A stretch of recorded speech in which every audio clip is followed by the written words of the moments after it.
Hello बच्चों, आज हम आपकी पाठ्य पुस्तक रिमझिम भाग 5 के पाठ जहाँ चाहा वहाँ राह का पठन करेंगे और उसको समझेंगे। तो बच्चों, यह जो पाठ है इसमें एक ऐसी लड़की की कहानी है जो हिम्मत की अनूठी मिसाल है। तो चलिए शुरू करते हैं।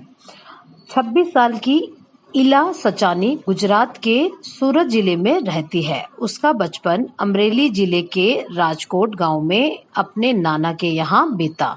शाम होते ही मोहल्ले के बच्चे घरों से बाहर आ जाते, मिट्टी में आड़ी तिरछी लकीरें खींचते, कुछ कनेर के पत्तों से पिटपटी बजाते, कुछ टूटे फूटे घड़ों के ठीकरे बटोर कर पिट्ठू खेलते। और जब उनका इन सभी खेलों से मन भर जाता तो वह पेड़ की डालियों पर झूला डालकर ऊंची ऊंची पेंगे लेते और बहुत ऊंचे ऊंचे स्वर में गीतों को गाते। ईला उनका साथ देती, गाना गाने में उनका साथ देती, लेकिन पेंगे नहीं ले पाती। रस्सी को पकड़ने को हाथ बढ़ाती मगर हाथ तो उठते ही नहीं थे। वह चुपचाप किनारे बैठ जाती, मन ही मन सोचती, मैं भी ऐसा कुछ क्यों नहीं कर पाती। बच्चे भी चाहते थे कि ईला उनके साथ किसी न किसी खेल में उनका साथ दे। और कभी कभार तो वह जब पकड़म पकड़ाई खेलते तो वह चाहते थे कि ईला भी हमारे साथ खेले। वह तेज भागती तो बहुत तेज थी, लेकिन जब धप्पा करने की बारी आती तो वह निराश हो जाती। हाथ ही नहीं उठेंगे तो धप्पा कैसे देगी।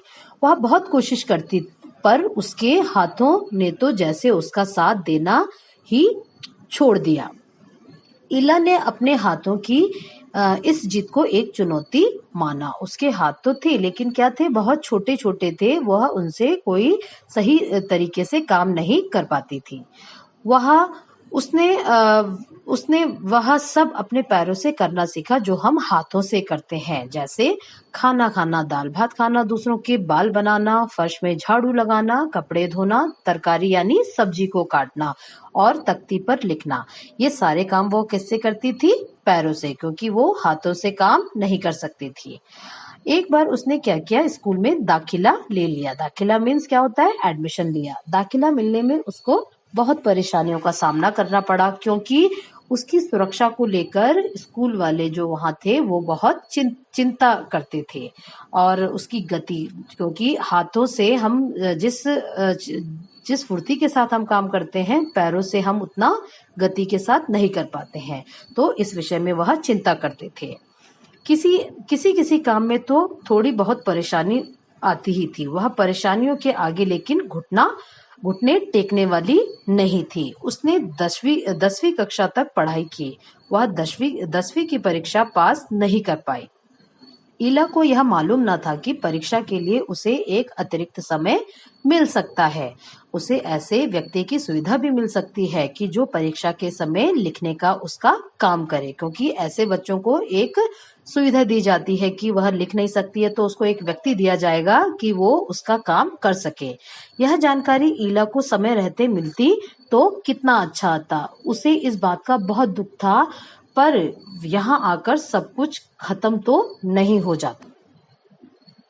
उसकी माँ और दादी कशीदाकारी करती थी। वह उन्हें सुई में रेशम पिरोने से लेकर बूटियां उकेरते हुए देखती थी। न जाने कब उसने कशीदाकारी करने की ठान ली, क्योंकि वह अपनी माँ और दादी को यह कार्य करते हुए देखती थी।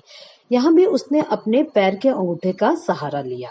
दोनों अंगूठों के बीच सुई थामकर कच्चा रेशम पिरोना कोई आसान काम नहीं था, लेकिन जहाँ चाह है वहाँ राह है। उसके विश्वास और धैर्य ने कुदरत को भी झुठला दिया। 15-16 साल की होते होते इला कठियावाड़ी कशीदाकारी में माहिर हो चुकी थी। किसी वस्त्र पर किस तरह के नमूने बनाए जाएं, कौन से रंगों में कौन सा नमूना खिलेगा, कौन से टांके लगेंगे, यह सारा कार्य ईला समझ गई थी। एक समय ऐसा भी आया जब उसके द्वारा काढ़े गए परिधानों यानी कपड़ों की प्रदर्शनी, एग्जीबिशन जिसे इंग्लिश में कहा जाता है, वह लगी। इन परिधानों में काठियावाड़ के साथ साथ लखनऊ और बंगाल भी झलक रहा था। इला ने काठियावाड़ी टाकों के साथ साथ और कई टाकों का भी इस्तेमाल किया। पत्तियों में उसने क्या किया, चिकनकारी से भी सजाया, डंडियों को कांधा से उभारा, पशु पक्षियों की ज्यामितीय आकृतियों की कसूती जंजीरों से उठा रखा था। पारंपरिक डिजाइनों से यह नवीनता सभी को बहुत भाई, क्योंकि वह इतनी सुंदर सुंदर कलाकारी कर रही थी, वह सभी लोगों को बहुत भाया। और वो किससे, पैरों से कर रही थी। ईला के पांव अब रुक नहीं रहे थे। क्यों नहीं रुक रहे थे? क्योंकि वह बहुत ही तेज गति से कार्य कर रही थी और बहुत अच्छा काम कर रही थी, और रुक नहीं रहे थे उसके पैर। आंखों में उसकी क्या थी, चमक थी, होठों पर मुस्कान थी, अनूठा विश्वास लिए वह सुनहरी रुपहली बूटियां उकेरते थकती नहीं थी। इस प्रकार यहाँ पर ये पूरा पाठ किस पर आधारित है? एक 26 साल की ईला नाम की लड़की पर। उसने क्या किया, एक बहुत बड़ी अनूठी मिसाल दी, है ना। क्योंकि उसने एक क्या किया, उसने एक कौन सा मुहावरा इसने दिखाया है, दांतों तले उंगली दबा लेते थे लोग उसे देखकर। ठीक है, तो आशा करती हूँ बच्चों आपको यह पाठ समझ में आ गया होगा। धन्यवाद।